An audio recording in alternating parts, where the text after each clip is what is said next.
When he first started changing, nobody around him noticed even the slightest difference. He woke up earlier than everyone in his circle. He trained harder than he ever had in his life. He stopped wasting hours on habits that were slowly pulling him backward. He stopped explaining his goals to people who had never been genuinely interested in seeing him succeed. But from the outside, nothing looked different. Same person, same life, same quiet existence that nobody was paying any real attention to.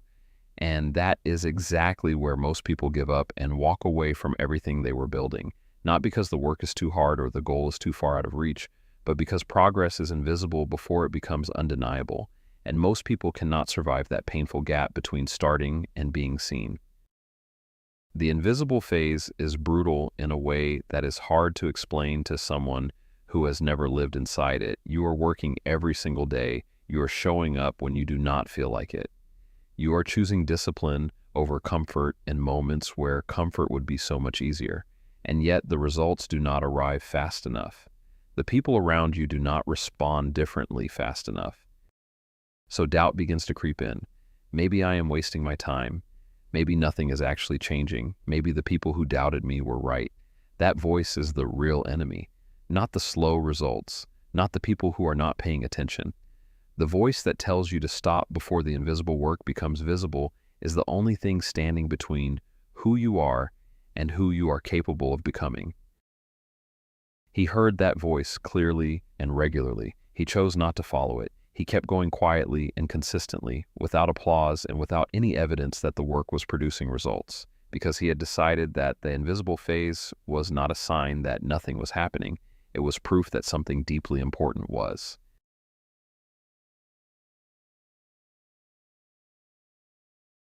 Nobody warns you that genuine growth is an isolating experience. They tell you to improve yourself.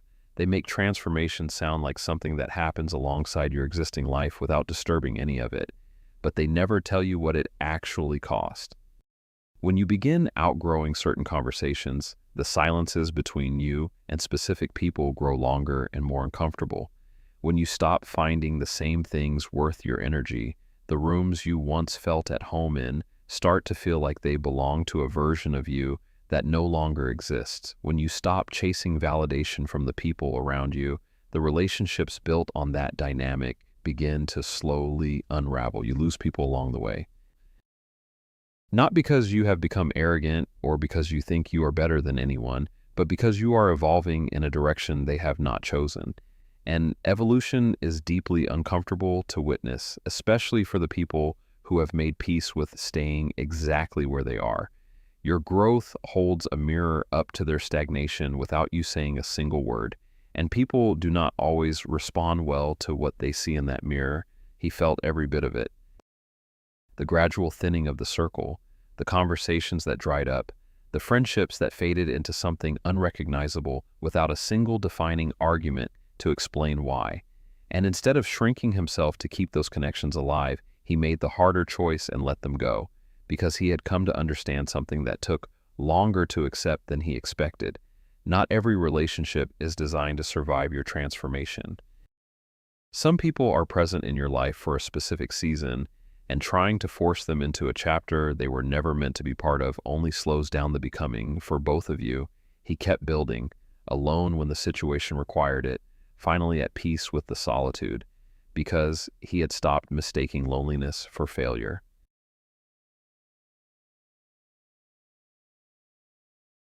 The people watching from the outside were waiting for the visible signs, the money, the status, the physical transformation, the external markers the world uses to decide whether someone deserves to be taken seriously. But the most significant change happening inside him had nothing to do with any of that. It was control. He learned to control his emotions instead of being controlled by them. He learned to manage his reactions in moments that would have completely derailed him a year before. He built habits that served the person he was becoming rather than comforting the person he had been. He began protecting his time with a seriousness that would have felt foreign to an earlier version of himself. And once a person develops that kind of internal mastery, something fundamental changes in the way they move through the world.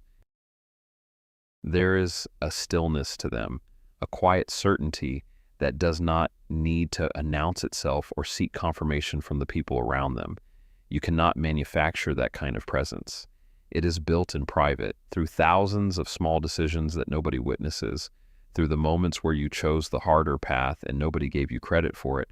That is where real power comes from. Not from titles or possessions or the admiration of people who only started paying attention once the results became undeniable. From the quiet and unshakable knowledge of exactly who you are when things get difficult. He had arrived at that place, and it made him immovable in a way that no outside opinion could reach.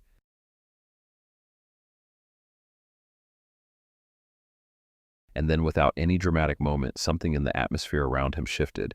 The same people who had looked straight through him during the invisible phase began reaching out to reconnect. The same voices that had quietly laughed at his ambitions started asking for his perspective and his advice.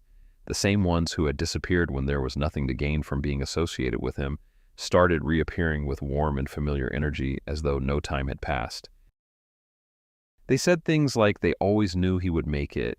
They said things like they never had a single doubt about where he was headed. He remembered exactly how things had actually been. He remembered who had been absent when their belief would have meant something real. He remembered who vanished when the work was invisible and the results were nowhere in sight. He remembered the doubt spoken directly and the doubt that lived quietly in pauses and carefully chosen words. He did not confront anyone. He did not correct the revised version of history they were quietly constructing. He simply smiled, not from revenge, not from bitterness dressed in the clothing of peace, from genuine and hard-earned clarity, because he had grown far enough to understand that the people who arrive late to respect you were never really your concern to begin with. They were always on their own path, and so was he.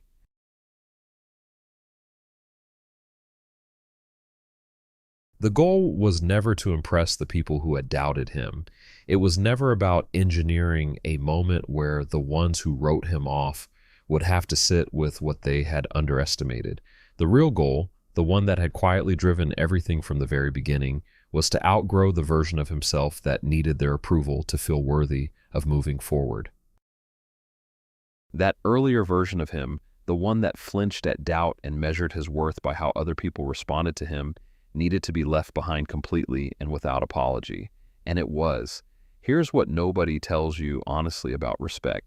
Chasing it from other people is one of the most exhausting and hollow pursuits a person can give their energy to, because external respect is always conditional.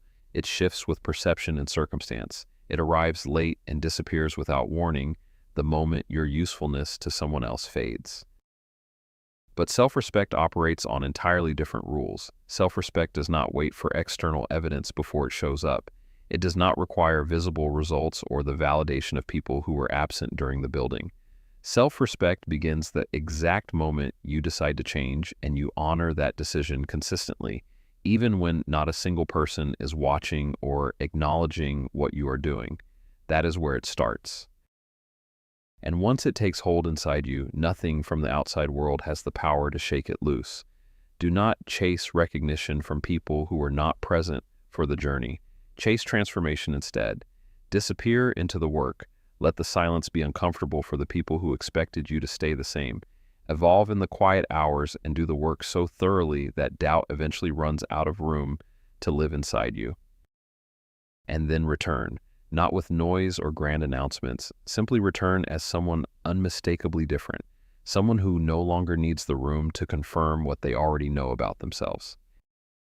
Nobody is coming to hand you the version of yourself you are capable of becoming. No one is going to believe in your potential before you commit to believing in it yourself. No one is going to respect the journey before they can see where it has taken you. And that is perfectly fine, because you do not need them to. Disappear into the work and let the silence be your strategy. Build in the quiet hours when the world is asleep and nobody is keeping score. Become so committed to the process that the opinions of the crowd become background noise you no longer have the bandwidth to track.